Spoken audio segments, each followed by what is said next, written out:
Princess Theater, and aloha! Aloha! My name is Alistair. I'm one of your assistant cruise directors on board, and as we head to Hawaii, we have two fantastic ambassadors who are going to be sharing the stories, culture, and history of Hawaii. And today it is my absolute pleasure to welcome Rowena to the stage to talk about the port of Kona. So please give a big Royal Princess welcome to Rowena.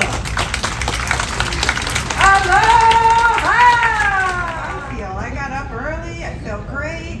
My sinuses are bothering me from California weather, but that'll soon disappear. Anyway, I want to thank all of you for joining me here this morning. I'm going to run off at the mouth just a little bit while they're getting me a clicker so I can show you the slides that are up here. But why don't we start out with that word called aloha? Actually, hold on. We can go here, and then I'll just skip it when we get to it. All right? So let's start out with aloha. What does aloha mean to you? Any of you?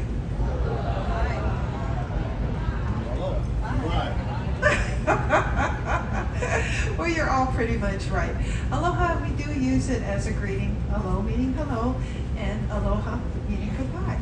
But most people don't realize that the word aloha means so much more than that. For us, aloha carries a much deeper meaning. For us, aloha is something that we are, something we can give, something you can see, something you can do. All right? So it's all of those things. And we'll get into some examples of that. But before that, what I would like to do is folks, come on in, have a seat. I know all the getaway seats are taken, so that means you're going to have to come a little bit closer. You know what the getaway seats are, don't you? The ones way in the back. If you don't like what I'm saying, you can get away. And you hope that I'm not going to see anything. But let's take the word aloha and let's break it down. If we take it like languages, all right? Languages are made that way. If you break it into syllables, sometimes you can understand the meaning. So, alo means face to face, all right? So, if I alo, I'm face to face with you. Is the breath of life. Because if we can't, we're not alive, are we? So, when we give our aloha, that means we are face to face with somebody and we give them our life. In other words, we're saying, here, let me share with you the best of who I am. And I give that to you in my life. All right? When you aloha me back and you say aloha, you're saying the same thing. Let me share the best of who you are with me. And then when we part, we do the same thing. Here, take the best of me with you. Carry it with you wherever you go. Share it, give it, do whatever you do with it. So aloha actually means more than just hello. Aloha reaches to the deepest core of who we are. Because in that deepest core, that's the best person that we can be. Correct? I mean, and sometimes we don't always reach to that core, especially when things get us upset, and then all of a sudden we go, ah! So, by sharing our aloha and knowing that that's what we share, in most cases, for most people, it puts our best self front and center. So that's who we share with other people. Because when we share that with other people, we become a better person ourselves. And the person who shares back, they become a better person. And it fosters some really wonderful, wonderful relationships.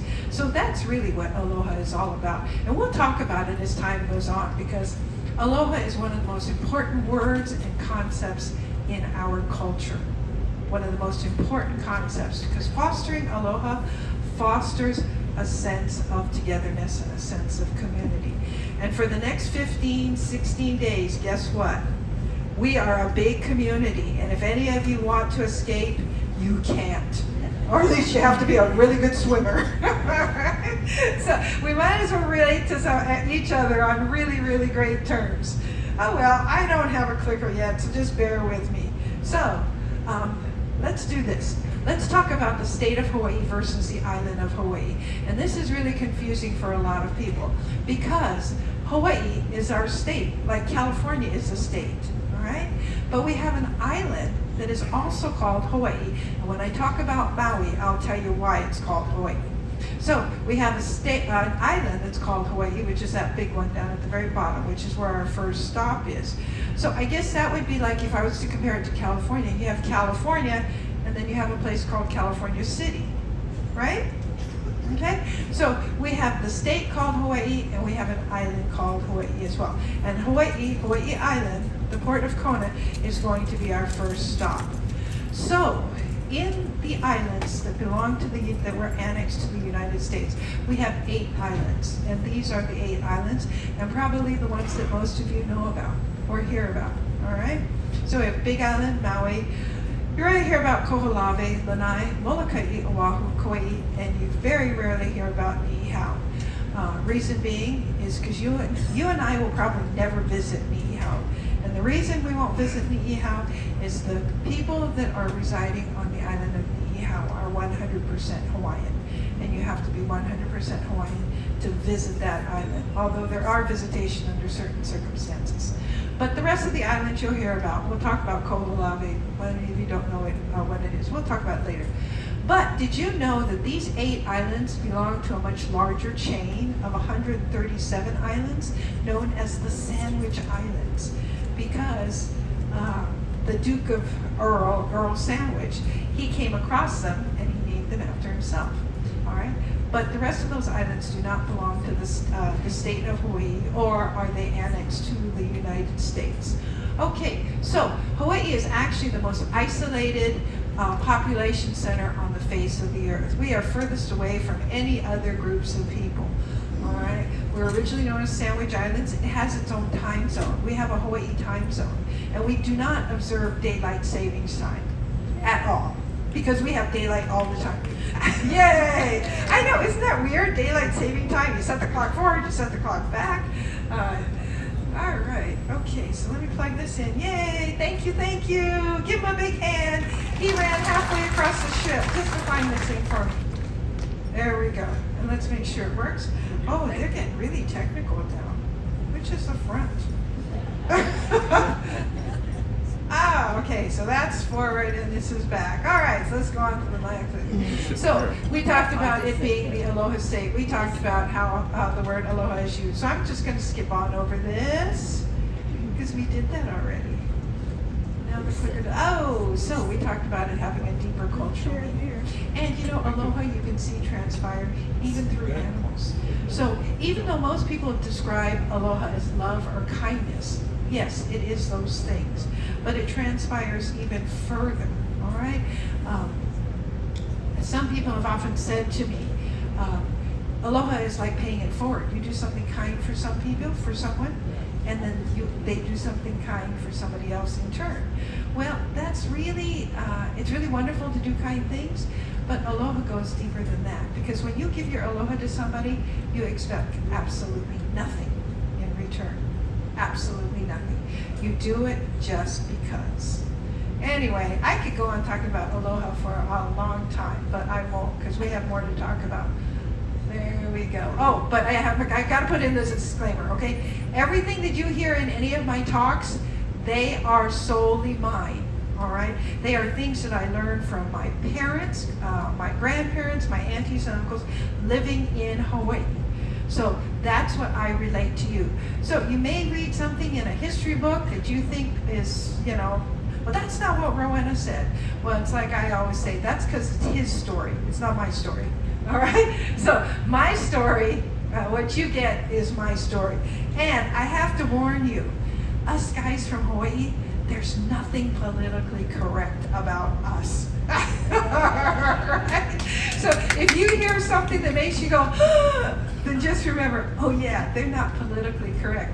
And everything that we say, even when it comes across not politically correct, it's just said in jest. It's a way of teasing. We even tease the things about ourselves that we find funny, that maybe is a little, that could use improvement.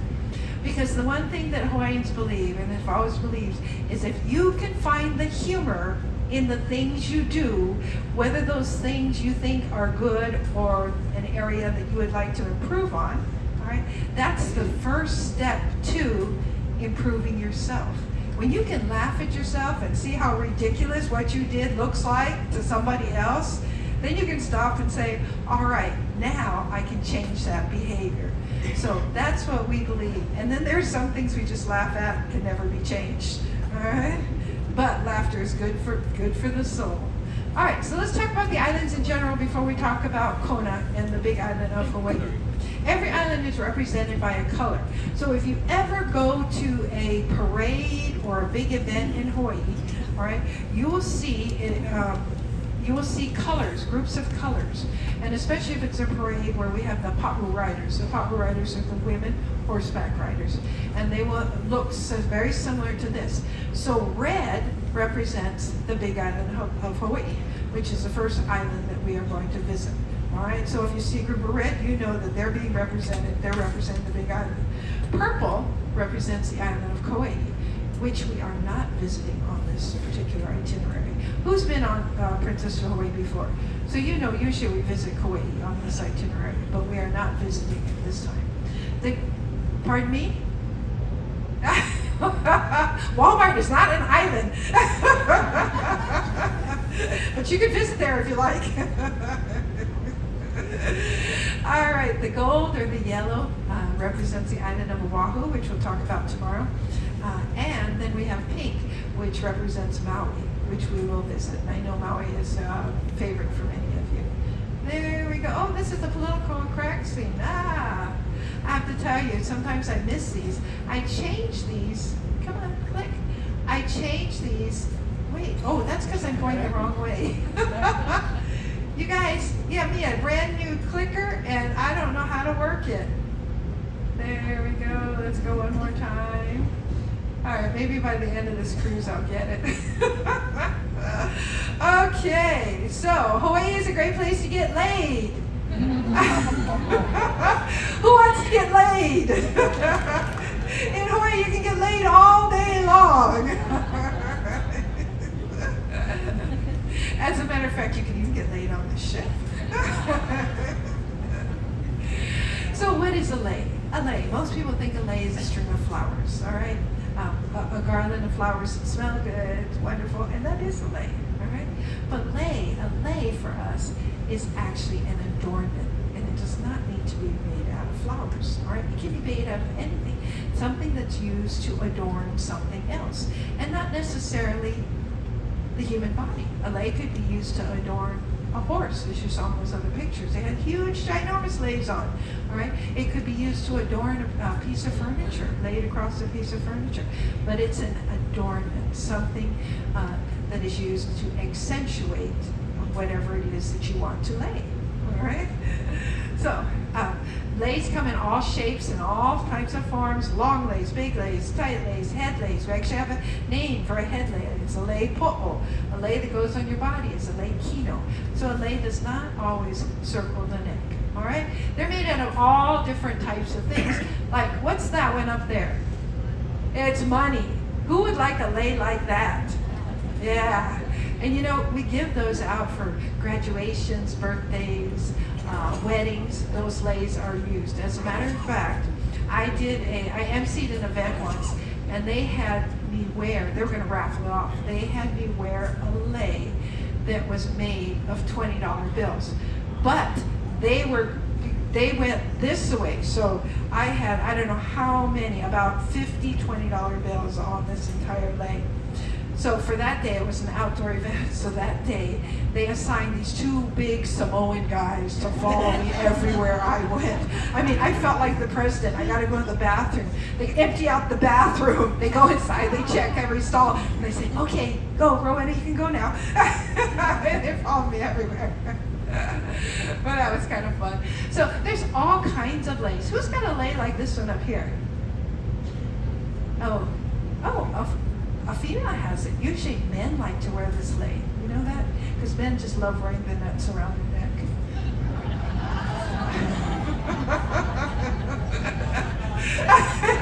But if you take a lei up here in the corner, that's a feather lei. That's actually made of feathers. And we'll make this lei, except we won't make it out of real feathers like the one I have on.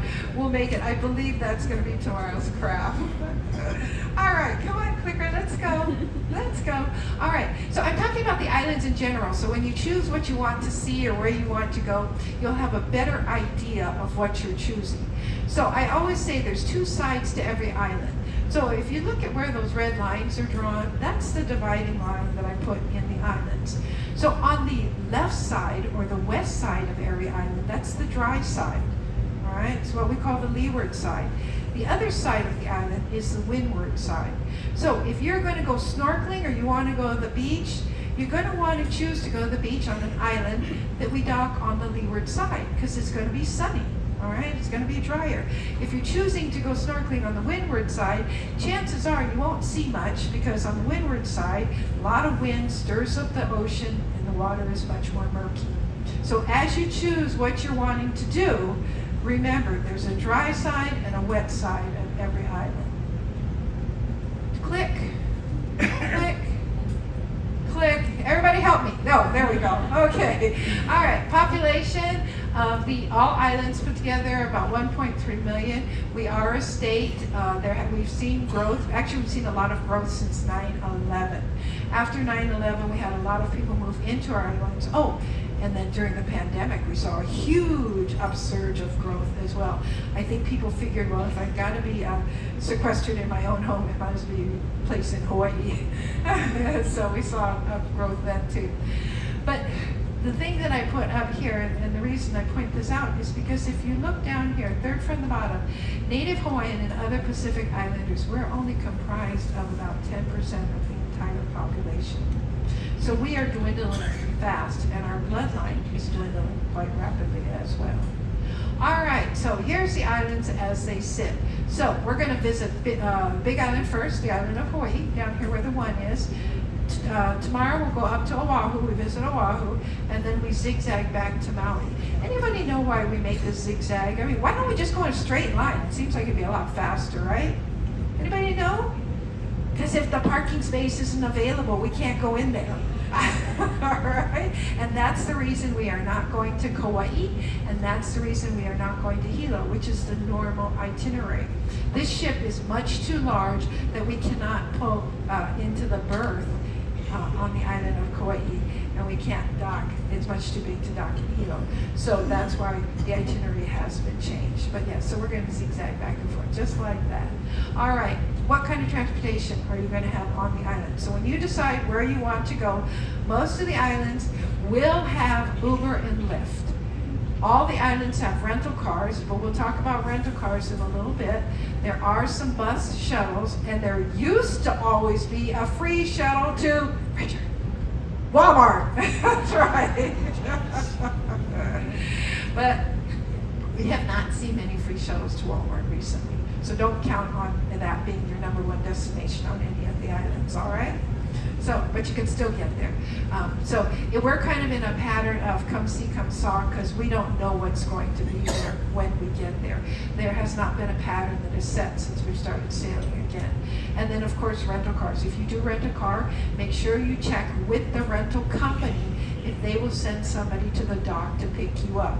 Most of them won't. Although, I have heard that on the island of Kauai and on we're not going to Kauai, and on the island of Maui, each one of those has a volunteer driver that does work and will pick people up. So if they do pick you up, make sure you tip them, because the volunteer drivers earn no wage whatsoever. All right? Okay. And then some of them have hop-on, hop-off buses as well. All right, so ship tour versus private tour.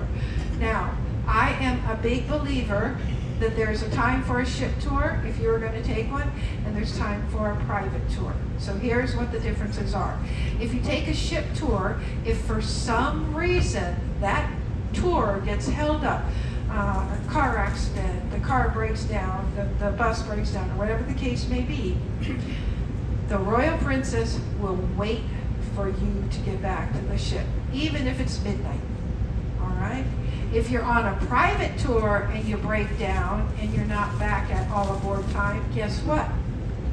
That's right, we won't wait for you. Actually, what'll happen if our clicker works, we will all run up to the Lido deck, we'll lean over the edge, and we are going to say to you, aloha! Oh, all right? So, as you choose your tours, choose them wisely. And the reason I say that is because some of the islands don't have great roads. I wonder if we need a new battery in this thing, guys. All right, so now we are in Kona. Kona is our home. This is where Brian and I come from. If you have never been with us before, this is my husband here, Brian, and he's not standing there. He was standing there earlier. So when you see him, you just tell him, "Aloha, Brian. We knew it was you." All right. Sometimes he's kind of hard to see in a crowd because he's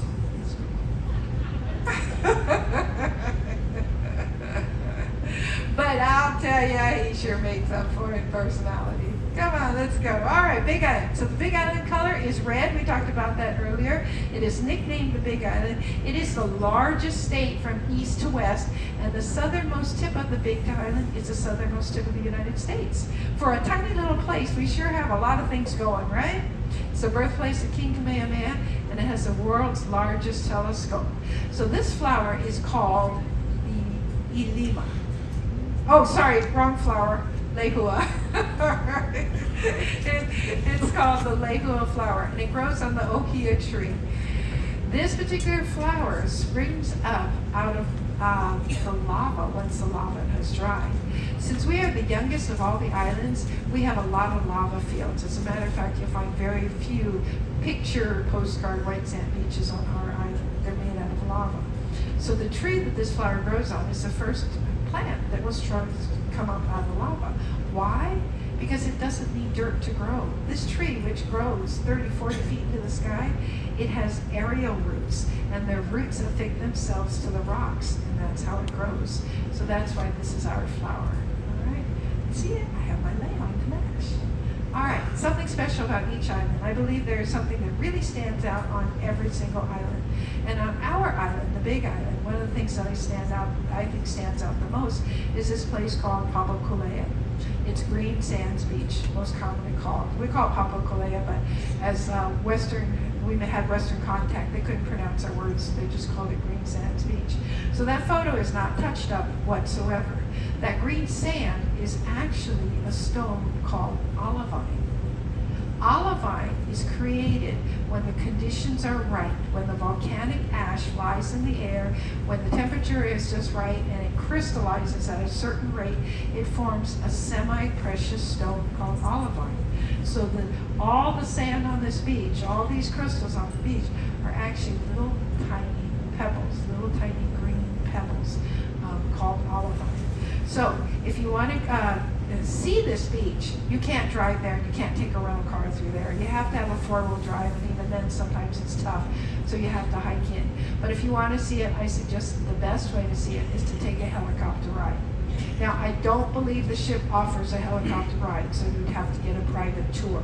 But there are two companies that service the Big Island that if you wanted to see it. Okay?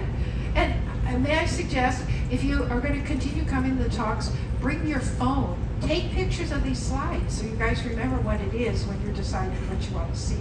All right? So Papakolea, to me, that is one of the most amazing places on the Big Island that you can go. Because when you look down at and the sun is shining, everything, it glows green like kryptonite. It just, this green glow comes right off of this area. Come on, clicker. Hello, there we go. Renting a car. Great place to rent a car. Why? Because there are a lot of roads on the Big Island, so you can get back in time. When I talk about the island of Maui, I will caution you about renting a car. All of our roads, with the exception of Oahu, which is our second stop, most of the roads on the other islands, I call them donkey trails, because that's how they were created. It's such rocky terrain that wherever the donkeys went, the people followed. Because that was the easiest way to get there.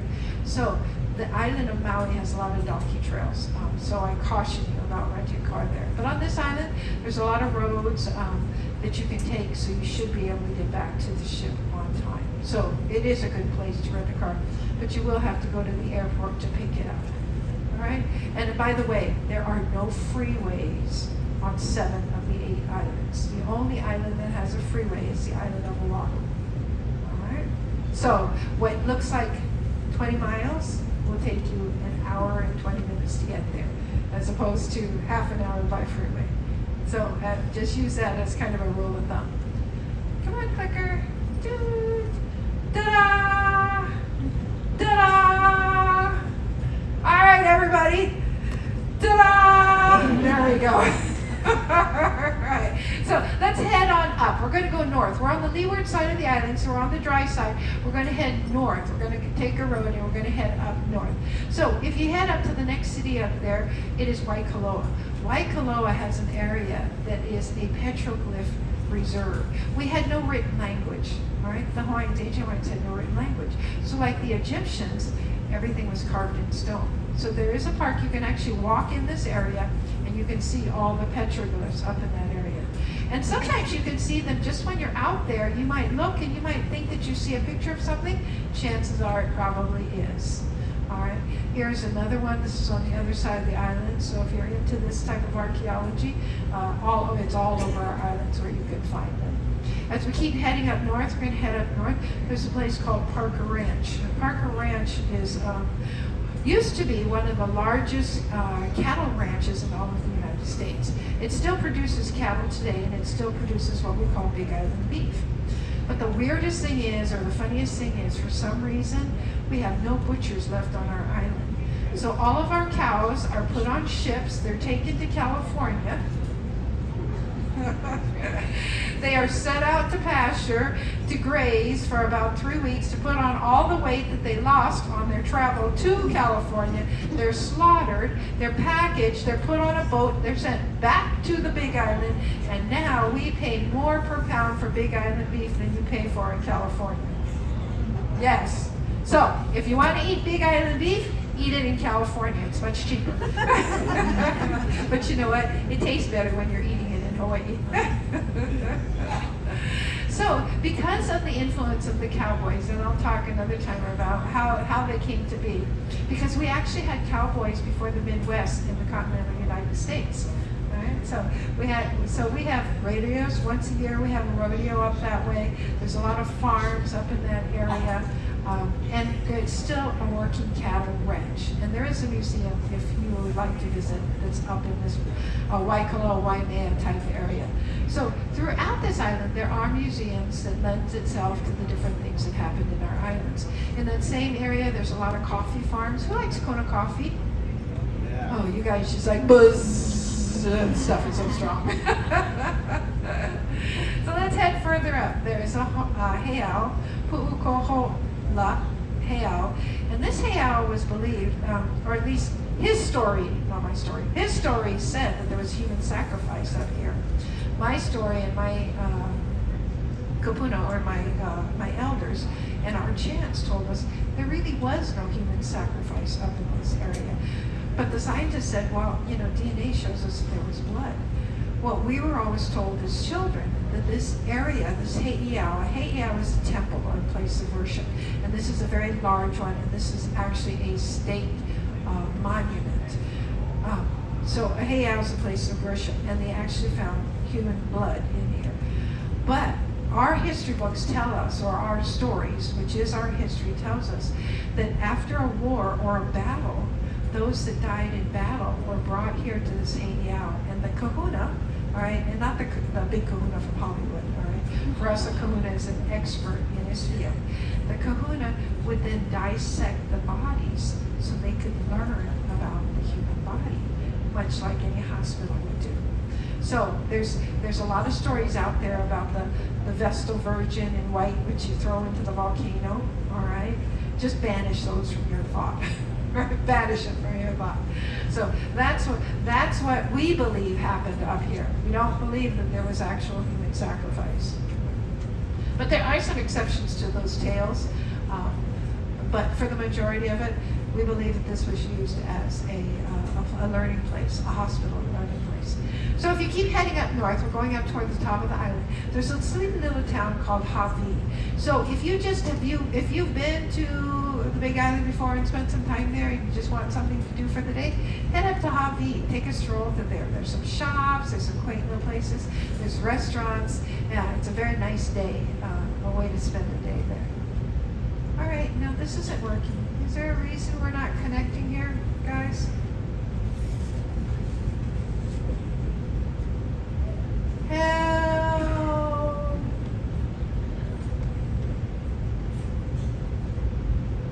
All right, guys. Can I get is there anybody up there? for some reason it's not changing. This is all right. So up in that area by Hawaii, you'll see a statue of this gentleman. Anybody know who he is?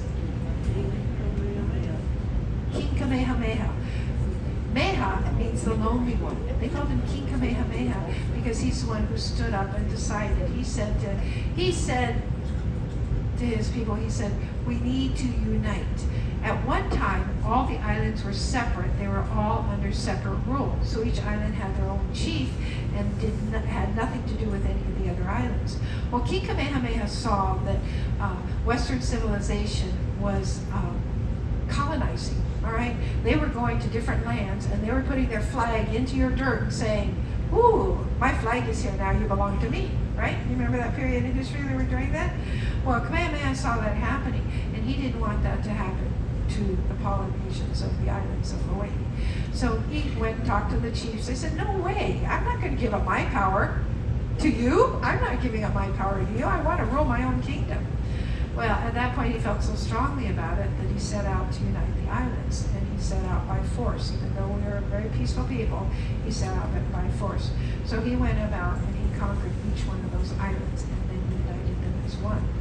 So the people of Hawaii, they realized what a great thing that he did. So years later, after his death, they had contracted an artist, a sculpturist in France to make a statue of him. So the guy took like 4 years to do this bronze statue. 4 years, right? So the white people, they waited all this time for the statue. So they finally got the statue. They put it on a boat. The boat set sail for Hawaii to take King Kamehameha's statue to Hawaii. And guess what happened? It sunk. And down went King Kamehameha. The first time in his, not his life because he was already dead, the first time in his history that he actually went down. All right, so the people are like, oh no. So immediately they had the guy make another one. The guy was done in 2 years. They put it on a boat, set sail. Guess what happened? They found the other one. So now there are 2 statues. Actually, now there are a total of 4. But the first one you'll find up here in Hawaii if you were driving to the north part of the island. As you drive up there, yes, keep your eyes on the road because there's a lot of switchback roads up there. But stop and look at the views. These views are just so incredible. These views, always, every time we drive up that way, I always think of Gauguin. It looks like a Gauguin painting. Because Gauguin painted a lot of palm trees and all of his paintings, his backgrounds are just massive clusters of rainforest. So that's what it reminds me. It's quite beautiful up there. You know, we used to have a lot of sugar cane growing in the area. It was one of the plantations. Who remembers C&H sugar? Anybody? C&H sugar? All right. California and Hawaii. So a lot of sugar cane was actually growing on this particular island. Actually on this island and the island of Maui. They house most of the sugar cane growing. If you want to read more about it but hate reading historical history, I'm not big on, I love history, but I don't like reading history books because to me, they're not exciting. But if you want to know the history, this is a historical fiction book here, written by this gentleman, O.A. Bushnell. I think that he is one of the best writers about Hawaii that I have ever read. The best. And the reason that I say that is because the characters in his book, his history is good, number one, all right? But the characters in his book carry the culture. They carry the culture. I read his books and I think, oh, that's just like my auntie. Or, oh, that's just like one of my cousins. And the syntax, when his characters in his books speak, their dialogue, their broken English, or pidgin as we call it, is perfectly done. The culture, all right, that he talks about in his book is very indicative of Hawaii. So even though it's historical fiction, I find his books very good to read. So here's one that's all about the sugarcane industry in Hawaii. It's called the Water of Kane. Not the Water of Cane, K-A-N-E, Kane. Kane was one of our deities. He oversaw all of the water and a lot of the natural vegetation in our islands. Kind of like a guardian angel. You know, a lot of religions have guardian angels that oversee certain things. Well, Kane oversaw this. So we had trains running through our islands. The trains took the sugar cane down to the docks.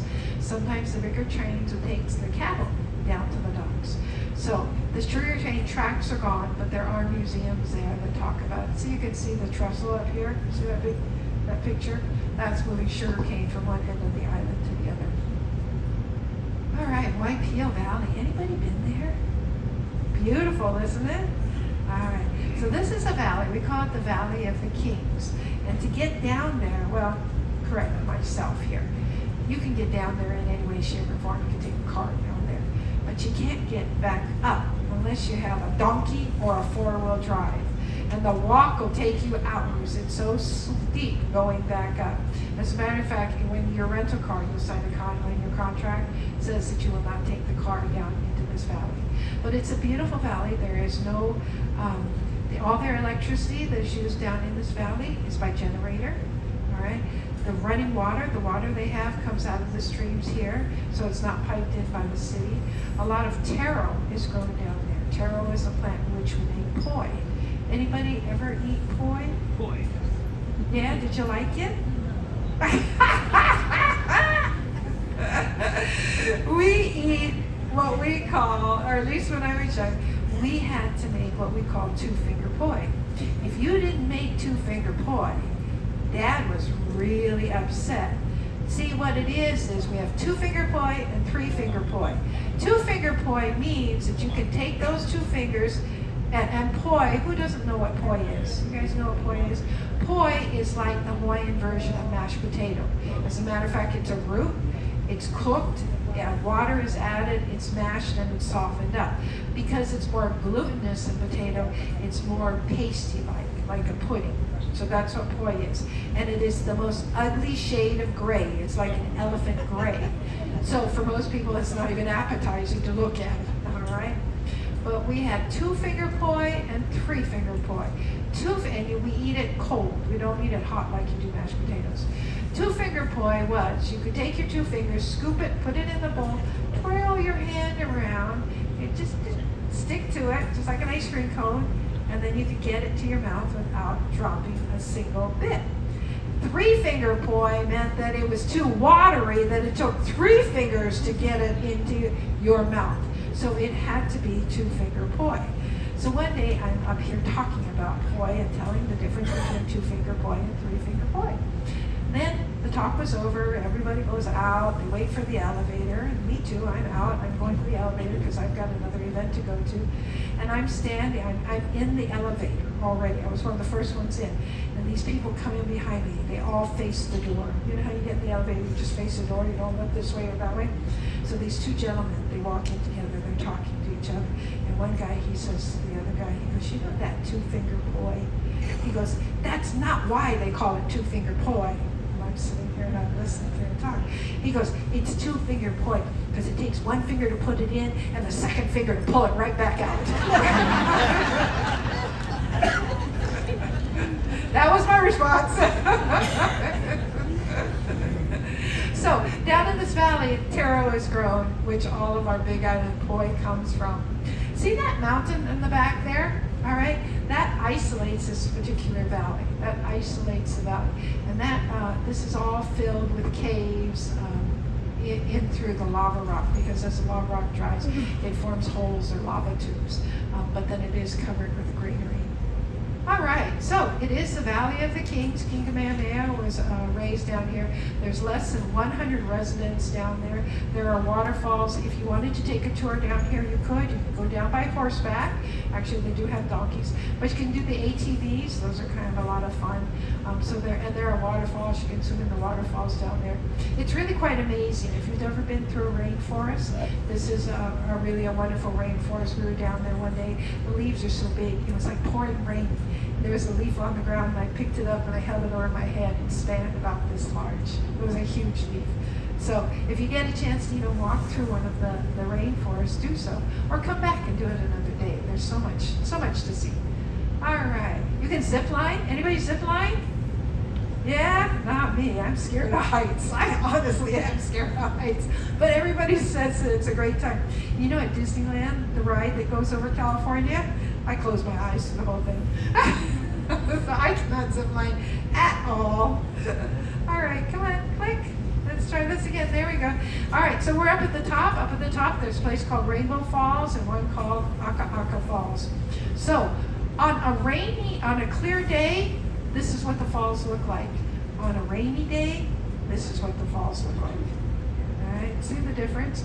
And if you're going to go swimming in a waterfall, please make sure you know what the depth is. Our land is a lot of volcanic rock. So when you're looking down into clear water, it's perfectly black underneath because the lava rock is so dark. Most people, all right, that don't come from Hawaii think, wow, it's so deep because it's so black. But some of those areas could only be 4 or 5 feet deep. So we've had people in the past, all right, dive into these waterfalls, going at the top looking down thinking, oh, it's so deep, diving in, and actually breaking their necks or breaking their body parts because they didn't check the depth of the water. So if you're going to swim in a waterfall, please check the depth before you dive in. Click, click, there we go. All right, coming up is the Merry Monarch. The Merry Monarch is the largest hula competition throughout the world. It was named after King Kalakaua. King Kalakaua was our last remaining male monarch, and he was a happy guy, hence the merry part of the monarch. They say that he just loved to have a good time, like most Hawaiians do. But it's a hula competition, so if you ever get to go on a cruise during the time of Merry Monarch, which is sometimes, it's in the early part of the year, so we're into March, so it's usually end of February or March. This year has been pushed off because of COVID. It's an incredible sight. You will probably not get tickets to go to the actual competition. Those tickets sell out a year in advance. But there are all different events around town. And there have been times, and there are a week-long event, and there's been times that the ship pulls in at the time of Merry Monarch, and you see all of the traditional costumes. People are walking around in traditional costumes. There's arts, there's crafts. It's a great day, great way to spend the day. Click, click, there we go. A lot of museums, all right? So if you're into museums, they're throughout this island as well. There's art museums, plantation museums, talk about the migration of the plantation workers. We have an astronomy center here as well, and we have a discovery center. This is great for kids. I know we have some kids here on the ship, but if you want to take them to a type of museum such as this, I'm going to suggest over this one, if you can do the one on Maui, that one is much better because that one's hands-on. So the kids can actually get their hands in the water. They can touch the starfish. They can touch the octopus. They can feel the octopus stick to their skin. So that one is actually, I think, a much better one. Turtles. Who wanted to see turtles? Anybody want to see sea turtles? Because we have a lot of them. They've been protected for years. As a matter of fact, they're so abundant that they're thinking of taking them off the protected wildlife list. But there is a place down South Point, at the not actually in South Point, but at the southern point of the Big Island called Honolulu Beach. It's a black sand beach, all right? The black sand is lava that is crushed down until it's become sand. So it's very, very coarse. In this area, the turtles love this area. It's warm. The black absorbs more heat than white sand does. So they come up here and they lay their eggs. And it is totally miraculous when the eggs hatch. Because you see these tiny little critters, they poke their head, because they bury their eggs, right? They poke their heads up out of the black sand, they do this, and then they automatically go down to the water. So you see a whole line of little baby turtles that end up walking into the water. Now that's not going to, I can't guarantee you that that's going to happen when you go there. But almost always you will see the turtles at least sunning themselves there on this particular beach. Great place to go. Oh, we talked about Pamukalea, all right, Green Sands Beach, and actually we'll make bracelets out of that later on the cruise, so check the pattern. All right, and if you're down there, stop at Honolulu Bakery. We are a mixing bowl of cultures, all right? We're potluck in Hawaii. Actually, we're like this ship, all right? This ship has people from all over the world on it. Well, that's what Hawaii is like. We have people who live there from all over the world. We have the giant Chinese, the Japanese who came, the Filipinos, or Puerto Ricans. the Vietnamese, the Marshallese. So we are a mixing pot on our islands of Hawaii. But one of the things that the Portuguese, one of the gifts they brought to us that we had not a clue about was sweets. They have Portuguese sweetbread, which is just delicious. So if you go see the turtles, right across the highway, there's a place called Honolulu Bake Shop. Go in there and have their malasadas. They make these Portuguese donuts, and they fill them with things like chocolate or Bavarian cream or coconut pudding. They are so good. All right, so let's go down to South Point. Remember I talked to you about how people love to go jump off the cliffs and go into the ponds without checking the water? Well, here's a place they can jump and they don't have to check the water. You see that? You see those people jumping off up there? They are so crazy. Do not try this at home. All right, do not try this at home. They jump off the cliff, they climb back up these ladders, go to the top, and they do it all over again. Especially on the weekend, you'll see a lot of the younger people going on, the thrill seekers going down and making this jump. And what is even more absurd is it's a great fishing spot. It's a great fishing spot. So you see all these fishermen here, usually that whole front line, because you can catch larger game, not the huge marlin, you know, the 300 and 400 pounders, but you can catch larger fish here, 30, 40 pound fish in through here, until the fishermen like it. So here they are, and they've got all these fishing lines out there with big hooks on them, and you got these guys jumping in the water. I think they're absolutely crazy, but it's really fun to watch. Okay, let's move on from South Point. Let's move on. There we go. All right, so now that we're down in South Point, we're heading towards us. We round the corner there, we'll come to Volcano National Park. And that is, of course, the other thing that's very unique to the Big Island is that we have a erupting volcano. It's currently erupting. Kilauea has been erupting since the early 90s. She doesn't always spew. Who remembers 2018 when she started spewing? Yeah, she was really angry, right? And she was like spewing up into the sky. But she's still erupting now. But this island, we actually have 5 volcanoes. Kilauea, she's been active since 1983. We have Mauna Loa, who is currently active. All right, she's currently active. We have Hualalai, who is active, but its last eruption was in the 1800s. And they say that she erupts every 200 years. So Brian thinks we're due for an eruption at Hualalai. And Hualalai is right behind our house. Mauna Kea, which is a dormant volcano, and there's a new volcano coming off the southernmost tip of the Big Island called Loihi. But it'll be at about another 1,000 years before she breaks the surface. Has anybody seen that Pixar? Pixar puts out short little Disney movies called I Lava You. Anybody see that? Mm-hmm. Well, if you get a chance, go on YouTube, look up I Lava You, and it sings about this particular volcano coming out for listening. So in Hawaii, the island of Hawaii, we have what we call lava zones. And I'm going to, since a ship came out of San Francisco, just like San Francisco has, faults, right? You guys have faults that run up through California for earthquakes. Well, we have lava zones. So the darkest red is areas most likely to be covered by lava during an eruption. As they lighten up, it becomes less and less and less, and those areas will be touched. So if you ever, or whomever has bought property in the islands of Hawaii, they had to sign these disclosures saying that they understood what lava zone they were in, right? One being the most likely, 9 being the least likely.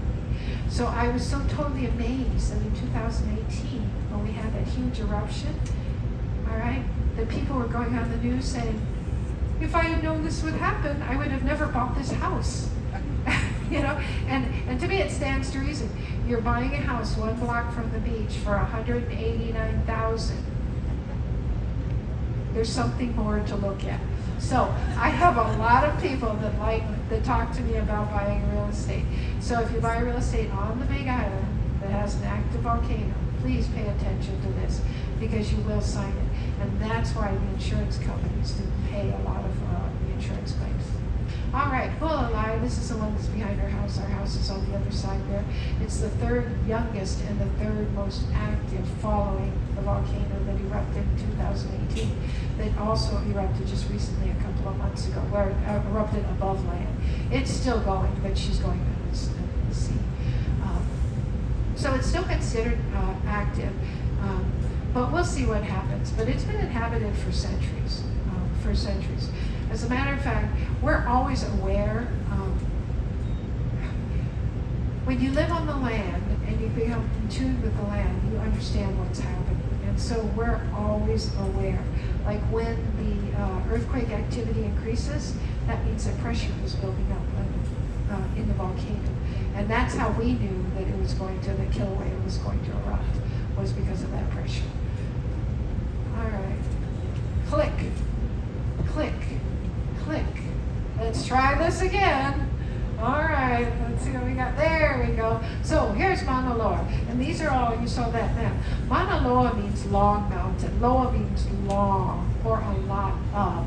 All right. So Mauna Loa makes up over half of the island. She last erupted in 1984.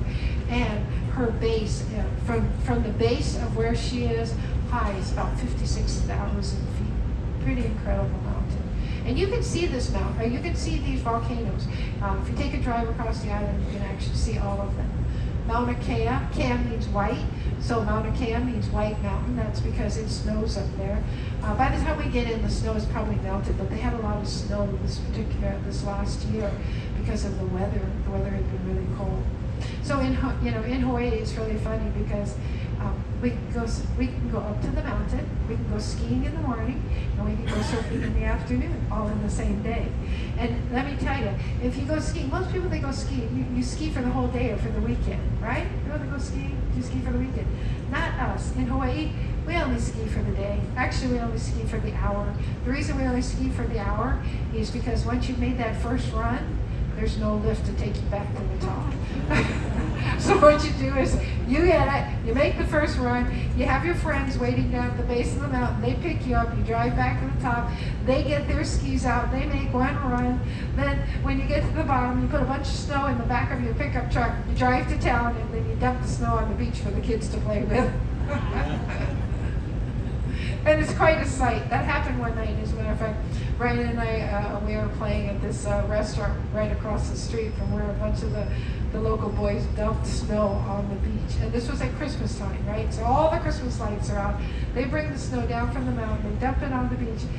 And I don't know how the kids knew, but they were kids that probably within a mile radius of where they dumped the snow were coming down onto the beach. Kids were coming from all over just to play in the snow. It was quite a sight. All right, let's click this thing again. Click, click, click, click. There we go. There's an observatory out there with the largest telescope up there. And the academics wanted to put another telescope up there that was even larger. So we have been fighting this for years.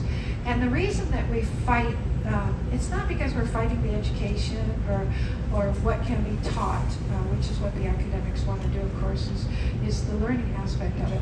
But it's because each one of these lenses, every time there's a telescope, the lens needs to be cooled, otherwise it overheats, all right? Well, the place that they propose to cool it in is there is a lake up on the top of Mauna Kea. And they were going to cool the lens in that lake. Well, that particular lake supplies our little town where we live of Kona with all its water. So of course we fought it. So the outcome should be forthcoming here soon, but we hope that they're going to move it to someplace else in the world that maybe is not as populated as we are or would not be affected as we are. Because if they took our water away, I don't know what we would do. All right, lava. This is what it looks like when it flows, or sometimes when it flows.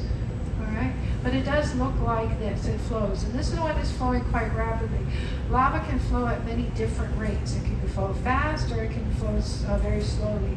When we first when it first started flowing in 2018, we were on the ship, and people had asked me, what's going to happen if we find lava that's flowing? Well, at the time it was flowing so slowly, but it was just like molasses.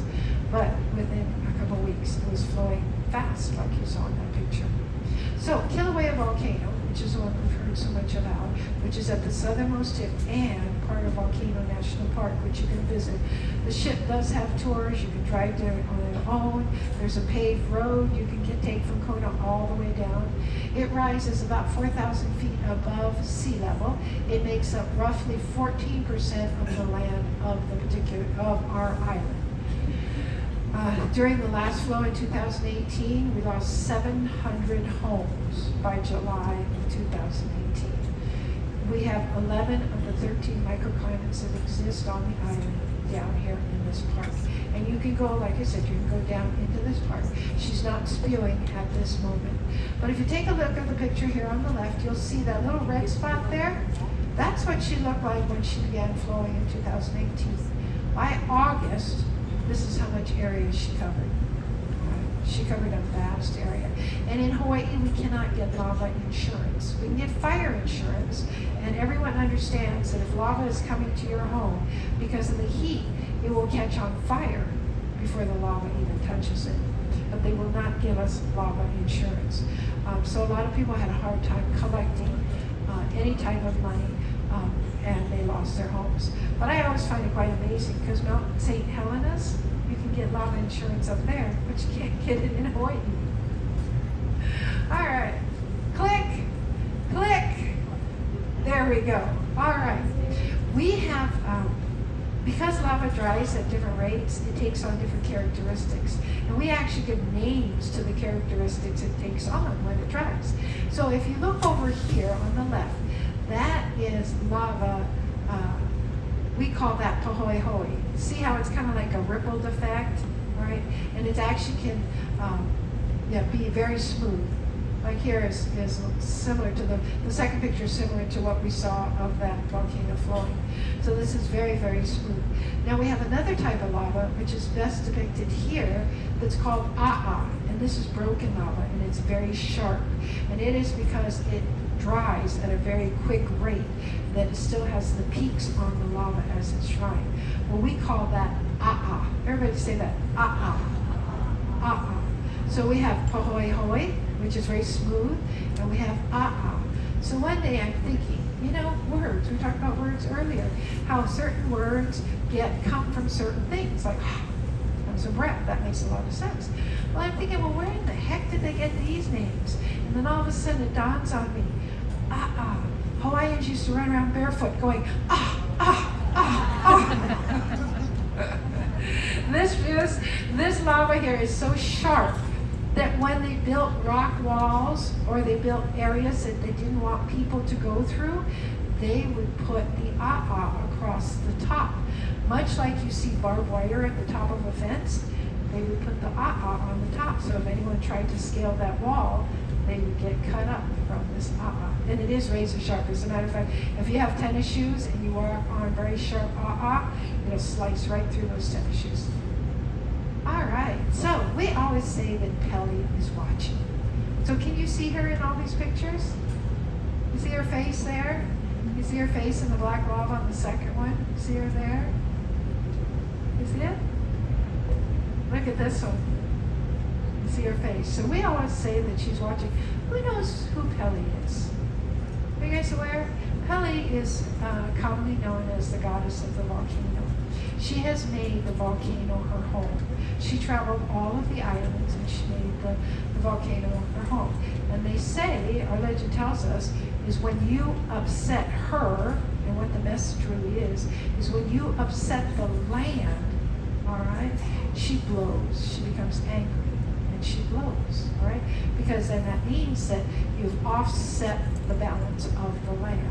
So Pele, she's the goddess of all volcano, and we always say that she's watching. Look at that. You see her?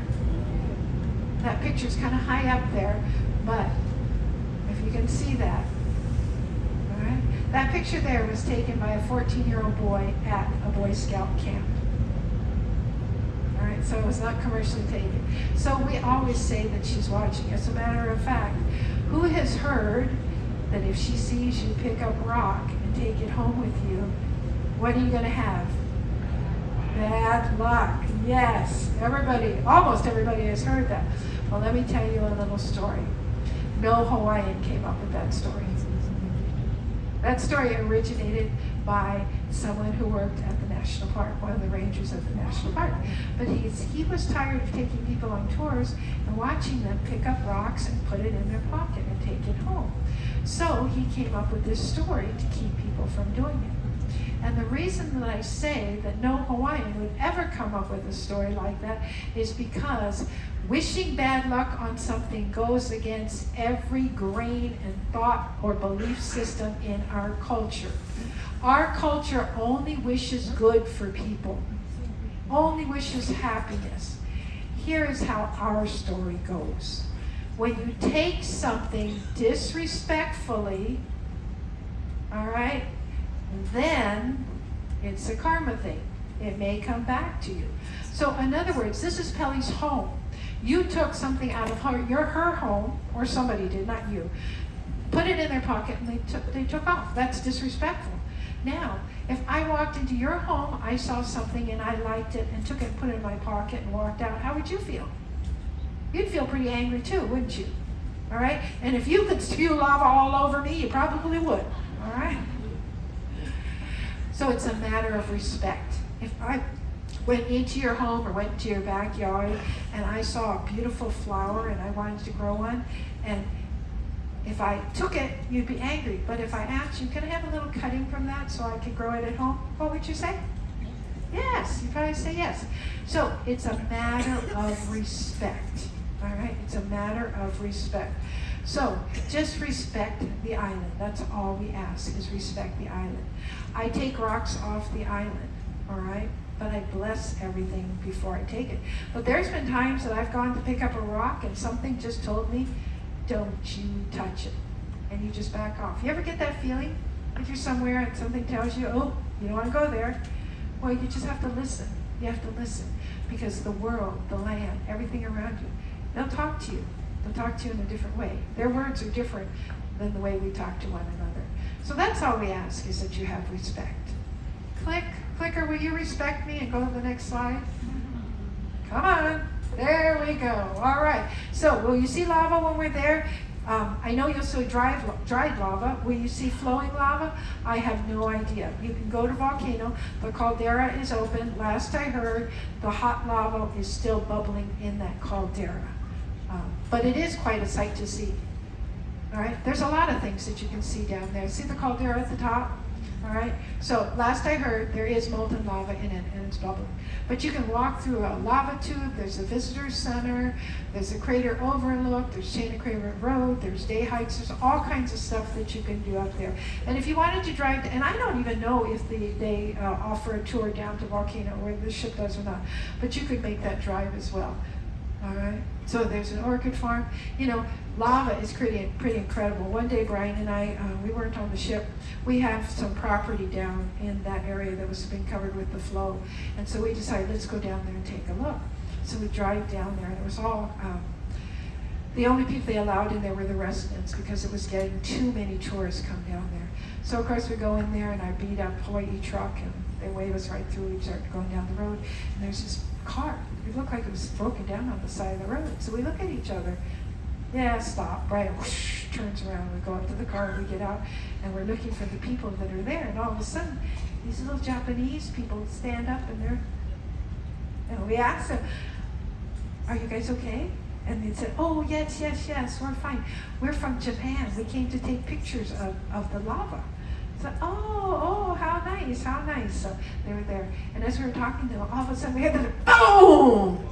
And I turn around, and there was molten lava going hundreds of feet into the sky. It was the most beautiful sight I had ever seen. The colors were so bright and so vivid. We were like frozen, just looking at it. It was just so amazing. And then something broke our concentration. Brian and I looked at each other. We jumped in the truck and we drove off. Within 10 minutes, we heard on the news that they evacuated that area because the lava started covering that area.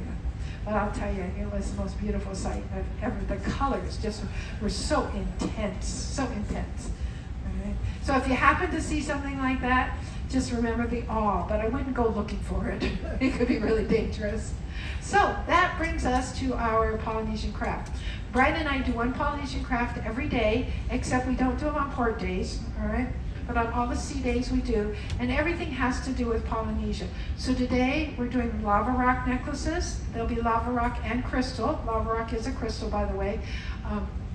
So come and see us. I believe we are 2 o'clock in Symphony Dining Room. You do not need a ticket for any of our crafts, Hawaiian crafts. I think they actually title it Hawaiian Crafts with Rowena. You do not need a ticket, but it is first come, first serve. So come see us. If you don't like it, just head on out. That's fine. We try to provide these. We want you to have the most you can out of your Hawaii vacation. All right? But you choose what you want to do. All right, so there's a winery up there. You can go hiking up through there. All right, I'm going to pull you. We're going to leave Volcano. It covers a great big area. We've gone all the way around the other side of the island, and we're going to head on up to the Kona side now. All right, so there's a place, and if you watch the wake show, they had mentioned it in the wake show, the City of Refuge. The proper name, oops, how do I go back? The proper name for it is Puahonua. Puahonua means refuge, or more like second chance. We in Hawaii, we are very forgiving, all right? We understand that life is a growing process.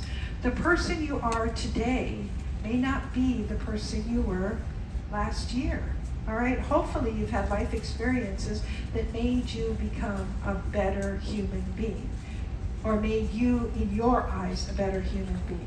So we believe in second chances, actually third and fourth chances, as long as there is a progression of growth. So a puahonua is a place of refuge. If you committed a crime, even murder, all right, and you could get to a puahonua, there was one or sometimes two on every single one of the islands, then you could seek refuge there. There were kahuna there. These particular kahuna that were experts in their field would be more like psychologists, if I was to liken them to something more Western, psychologist or psychiatrist. And they counseled you, and you dug deep into yourself so you could understand how and why that came about. Once you came to terms with yourself, all right, and we always know, like when we look at our children or we look at our spouse, we know when they come to terms with themselves, right? Because we know we can look at them and see something's eating at them, or we can look at them and know that something is right with them.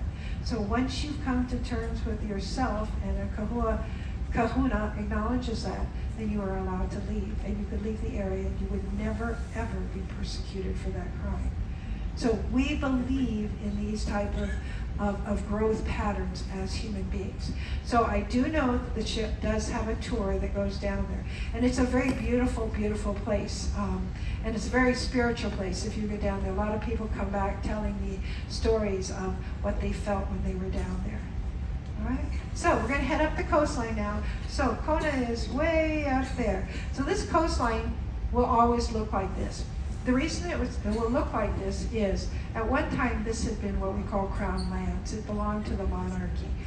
Well, and when the monarchy passed, when they were no longer, when we were taken over by the United States, these crown lands were then preserved. So this is owned by Bishop Estate, Princess Pauahi, Bishop. She had owned these lands, and she deeded them to the Hawaiian people. So they have been set aside for agriculture. So you can actually lease. This is some of the lease land that we hear about in Hawaii. But one of the covenants on this particular coastline is that there will be no tall buildings. So when you drive this coastline, this is what you'll see. This is what we saw 10 years ago. This is what we saw 50 years ago. So you won't see high-rise buildings like down in Waikiki. So it's a beautiful, beautiful drive. It's just breathtaking. All right, Kona coffee. I know some of you are out there like Kona coffee.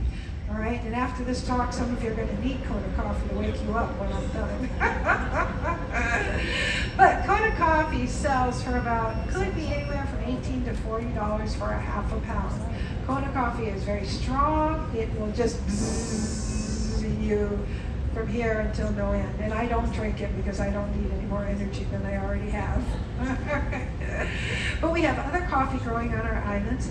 Puna, which is down south, they grow another coffee that's a little bit more acid, all right, because it's grown in the lava rocks. Ka'u, which is also down south, they're now growing coffee. And then Hamakua Coast, which is up north on the leeward side. They are actually in production as well, and we're seeing more coffee coming out of that place. So on the big island of Hawaii, where we only used to get Kona coffee, all right, there's different flavors of coffee, different types of coffee. Some of it is flavored, some of it is not. Also, Maui and Kauai are now growing their own coffee. And if you're going to buy Kona coffee, don't buy it on Oahu. Buy it when we get to the big island. It will be much fresher.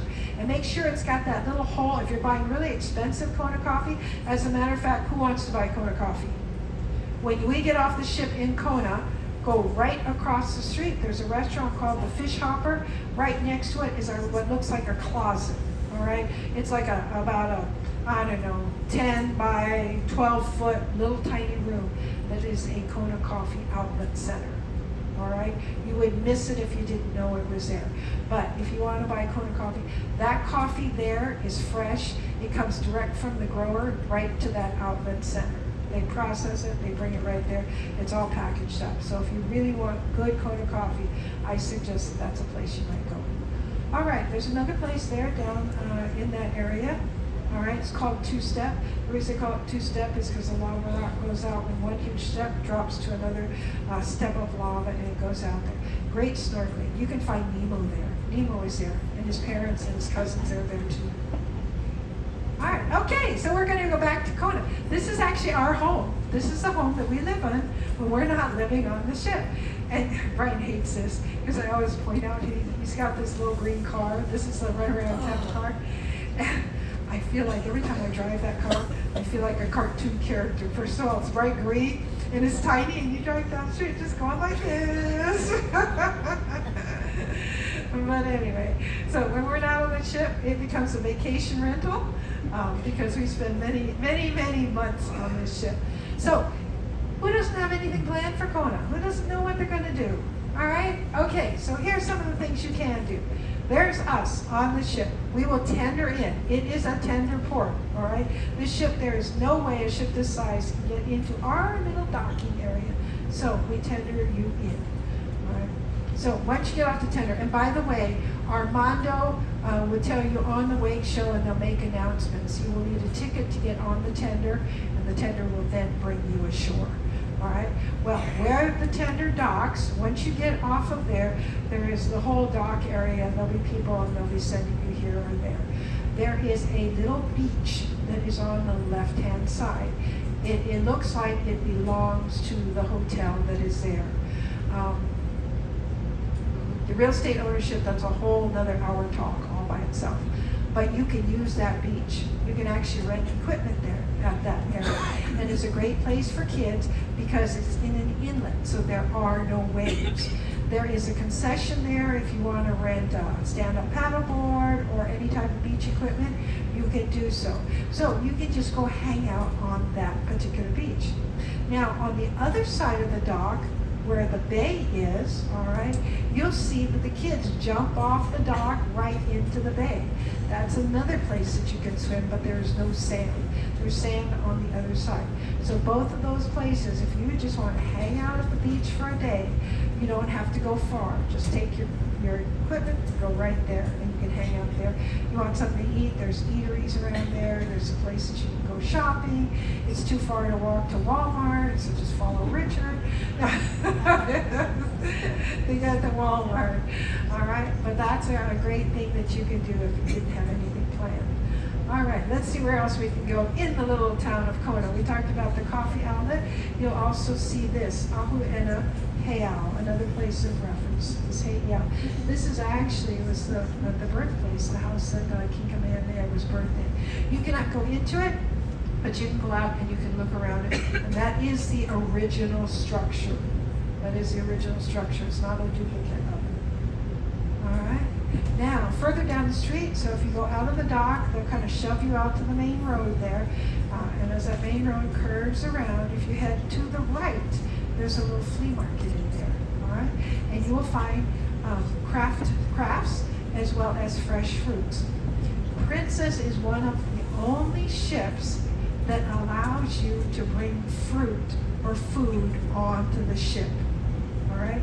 Most of all the other cruise lines will not let you bring it on Princess does not allow you to take it off. Actually, it's Hawaii does not allow you to take the fruit off the ship, but you can bring the fruit on. So usually what I do is I'll go and buy about 5 days worth of papaya or other fruit, and I bring it onto the ship. So when I get up in the morning, I've got fresh papaya. Because as much as the ship will serve some of those things, because it's on the menu, sometimes they cut it before it's ripe. And if you cut a fruit before it's ripe, guess what? It tastes a little waxy. All right? So, but you can go, if you buy papaya, who likes papaya? Anybody? All right, so you got to try this one. What you're used to getting, and what they ship to the mainland from Hawaii, you get Mexican papaya, but if you get Hawaiian papaya, you get what we call solo papaya. You cut it open and it's very yellow, very bright, sunny yellow. Well, my favorite papaya is not the bright, sunny yellow one. Mine is the strawberry papaya. All right? Strawberry papaya, you cut it open and it's pink reddish inside. That is my favorite papaya. So if you get a chance to get there, try a strawberry papaya. Why do I like it? Because it does not leave the aftertaste in your mouth that a solo papaya does. And it's great for the digestion too. All right? So give it a try. And you'll be able to get it. A lot of times they'll have it like, oh, you could get like, I don't know, 6 papaya for $5. I mean, how cheap is that? Right? You can get mango, whatever fruit is in season. It's too early for lychee, so they'll probably have logan. Our avocados in Kona, we have what we call Kona avocados. They're this big. The largest Kona avocado was over 7 pounds, made the Guinness Book of World Record. So we got great fruit. There are museums. This is Hulahe'e Palace. Up from the road, do I have quilters? Are there any quilters here in the audience? All right, there is a quilt museum. Go take a look up there. There's a quilt museum. Go and take a look at it. Hawaiian quilts will usually tell a story. All right? The Hawaiian women, when the missionaries came, they taught us to sew because we didn't know how to sew. All we had were these great big lengths. There wasn't fabric. It was actually made out of bark, so it was kind of like paper cloth. And we would just wrap it around us. All right? And that's what we wore for clothing. Well, they brought over this fabric, this beautiful fabric, and they told us to cut it up and sew it back together. Hawaiian women, I thought, why would I cut this beautiful piece of fabric only to piece it back together? So what they started doing instead was taking it and telling stories. So Hawaiian quilts have stories, all right? Or it'll talk about something in our islands. I know, I'm hurrying. All right, so here's what they look like. I always go overtime. I always tell these guys, you know, I'm going to go overtime. All right, especially on the first day, there's so much to talk about. If you like the beach, down the way there's a place called Magic Sands. The reason we call it Magic Sands is because in the wintertime, all the sand on the beach disappears. Come summertime, it all comes right back, just like magic. We have Honolulu Beach. You know, I can never understand how Nemo can get from two-step up here all in the same day and then go back down there again. Great place to snorkel, all right? It's right down from our house. So on our island, you can dive, you can snorkel, you can swim, you can hike. There's all kinds of things you could do. If you want to eat, there's right near the ship, there's a place called Fish Hopper. Right next to it is a coffee outlet. Umeki's is in the other direction. A lot of raw fish and Hawaiian cuisine there. There's a place called Quinn's, almost by the sea. All right? A lot of local type dishes there. All right? And there's a place called Kona Brew where Kona beer is brewed, and they have a gourmet pizza place. So there's a couple of great places that you can eat. So a lot of other things you can do here on this island. You can ride a yellow submarine. I guarantee the Beatles will not be there with you. All right, you can visit a painted church. That's our version of the Sistine Chapel. Snorkel fishing. Fishing is a really big thing there. Kealakekua Bay and the Cook Monument. That's down by the Sea of Refuge. You can do a dolphin. They do have manta snorkels, but they have it only at night. You can visit one of the largest working ranches, Parker Ranch, which we talked about, or you can drive that beautiful coast. So the ways you can go: ship tours, private tours, taxi tours. Now, taxi tours, they're a pretty good one. All right? A lot of times you can approach a taxi driver. Some of the taxi drivers have 2 different licenses, all right? To drive a taxi, they need one license. To do a tour, they need another. So some of them have both. So you might approach one and say, hey, there's 4 of us. What would you charge us for taking us on a 4-hour tour? You never want to do a 3-hour tour because you'll find Gilligan. All right? Which one you know, 4 or 2? So what would you charge us for a 4-hour tour? And they'll give you a price. And then you either tell them where you want to go, or just tell them, hey, show us what you think is important, and then they'll drive you around. So that's a really great way. Uber and Lyft are both on this island, and the rental cars you'll pick up at the airport. Services, Walmart, yay! But there is a Target as well. I know sometimes people forget the prescriptions, all right? So you can get prescriptions, anything that you may, personal goods that you may need, you can get here, and they're fairly close to the ship. So services are available. If for some reason you need medical services, come and talk to me, and I'll tell you where you can go. All right, so today, lava rock necklace is going to be our craft. Hula lesson will be in the piazza. Ukulele will be in the dining room. There'll be entertainment. We'll have lots of aloha, lots of smiles, lots of hugs. So if you see me out there, or you hear a voice saying aloha, just know it's me, but maybe not. Maybe you'll all be giving each other a bunch of aloha. So until I see you again, I'm going to wish you aloha!